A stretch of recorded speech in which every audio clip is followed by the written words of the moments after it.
Hello guys, welcome back to our channel. Ajay Sharma law में आप सभी का स्वागत है। और आज की इस वीडियो में हम पढ़ेंगे भारतीय साक्ष्य अधिनियम के सेक्शन 46 को। हम पढ़ रहे थे रेलेवेंसी ऑफ फैक्ट। देखो, सबसे पहले हमने क्या समझा, कनेक्टेड फैक्ट्स पढ़ा। उसके बाद में हमने एडमिशन कन्फेशन पढ़ा। उसके बाद में फिर हमने क्या पढ़ा कि जजमेंट व्हेन रेलिवेंट। और उसके बाद फिर हमने जो है ये ओपिनियन ऑफ एक्सपर्ट यानी ओपिनियन जो है वो कब कब रेलिवेंट होंगे और कब कब नहीं होंगे, वो सब हमने जाना रेलिवेंसी ऑफ फैक्ट के अंदर। और जो हम जो है पढ़ेंगे सेक्शन 46 से लेकर 50 तक, वो क्या पढ़ेंगे हम, कैरेक्टर व्हेन रेलिवेंट, यानी कि जब भी कैरेक्टर की बात आती है वो कब कब रेलिवेंट हो गए। सेक्शन 46 से लेकर सेक्शन 50 तक जो हमें पढ़ना है। तो आज की इस वीडियो में हम सिर्फ सेक्शन 46 को ही कवर करेंगे। अगर आप लोग चैनल पर पहली बार आए हैं या वीडियो को पहली बार देख रहे हैं तो वीडियो को लाइक करके चैनल को सब्सक्राइब जरूर कर लीजिएगा, ताकि आने वाले वीडियोस की अपडेट आप तक आसानी से पहुंच सके। तो चलिए शुरू करते हैं। देखो, तो मैंने पहले ही बताया आपको कि सेक्शन 46 से लेकर 50 तक हमें क्या पढ़ना है, कैरेक्टर व्हेन रेलिवेंट। ठीक है, ये हमारा टॉपिक फिर रेलेवेंसी ऑफ फैक्ट का कवर हो जाएगा। देखो, आज जो हम इस वीडियो में सिर्फ सेक्शन 46 को ही कवर करेंगे। क्या कहता है हमारा सेक्शन 46 भारतीय साक्ष्य अधिनियम का? ये सिविल केसेस के कैरेक्टर के बारे में बात करता है। देखो, in civil cases character to prove conduct imputed irrelevant, यानी कि सिविल केसेस में किसी पर्सन का जो है वो कैरेक्टर यूज करके उसके कंडक्ट को प्रूव करना इररेलेवेंट होता है। आज की इस वीडियो में हम जो है ये पढ़ेंगे। तो चलिए शुरू करते हैं आज के लेक्चर को।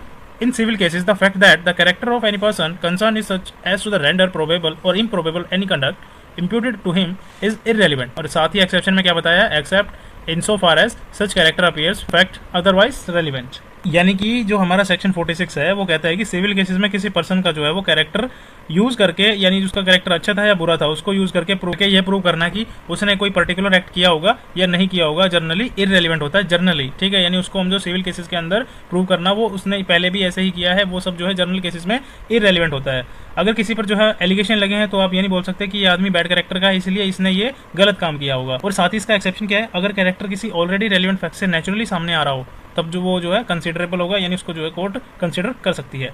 अगर किसी केस में फ्रॉड का इशू है और उसे जो है किसी का पास्ट कंडक्ट, यानी कि बेसिकली यहाँ पर क्या बात हो रही है, प्रीवियस कंडक्ट की यहाँ पर बात हो रही है, जो ऑलरेडी रेलिवेंट होता है, उससे जो है उसका डिसऑनेस्ट नेचर दिखता है, तो इनडायरेक्टली कैरेक्टर कंसिडर हो सकता है एक्सेप्शन के अंदर।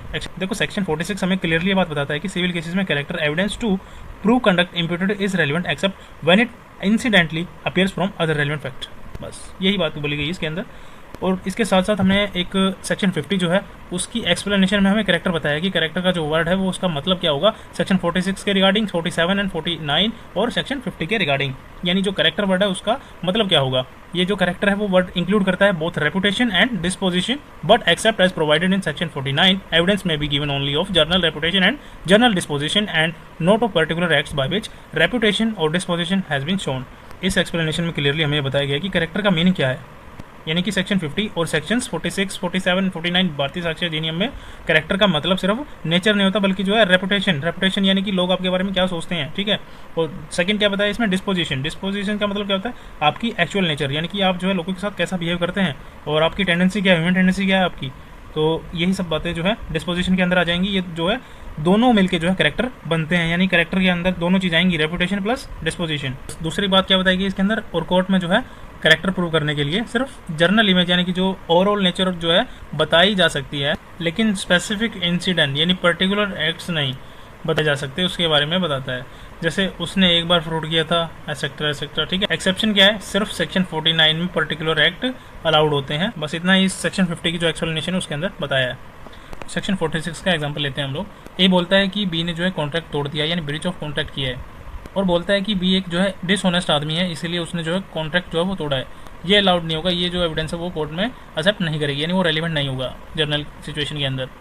यानी कि क्यों अलाउड नहीं होगा, कोर्ट सिर्फ फैक्ट और एविडेंस देखती है, ना कि किसी का जर्नल नेचर यानी गुड बैड या फिर कैरेक्टर जो है इसके बारे में कंसिडर करेगी सिविल केसेस के अंदर। यानी सिविल केसेस में कैरेक्टर जो है प्रीवियस कंडक्ट उसका जो है इरेलीवेंट होगा इन जर्नल। ठीक है, कोर्ट जो है फोकस करेगी actual facts, not on personality, कि उसका प्रीवियस कंडक्ट क्या था। और सेक्शन 46 का हमने एक्सेप्शन क्या पढ़ा था, अगर कैरेक्टर इटसेल्फ इशू हो, यानी कि डायरेक्ट मैटर में हो, मतलब कि तब रेलिवेंट हो सकता है। तो सेक्शन 46 हमें सिर्फ क्लियरली ये बात बोलता है कि सिविल केसेस में कैरेक्टर यूज नहीं होता, ठीक है, इन जनरल, जब तक वो खुद मेन इशू ना हो। बस इतनी सी बात है इसके अंदर। और कैरेक्टर में जो है डेफिनेशन में उसमें कौन कौन से वर्ड आएंगे, reputation plus disposition. I hope आपको जो है क्लियर हो गया होगा सेक्शन 46 और सेक्शन 50 की एक्सप्लेनेशन भी। अगर आपका फिर भी कोई डाउट रहता है तो मेरे को कमेंट सेक्शन में कमेंट कर देना। Okay, thanks for watching guys. That's all for section 46 of भारतीय साक्ष्य अधिनियम। और don't forget to like share and subscribe. Ajay Sharma लो। ओके, बाय बाय गाइस, आप सभी से फिर से मुलाकात होगी नेक्स्ट वीडियो में। तो डोंट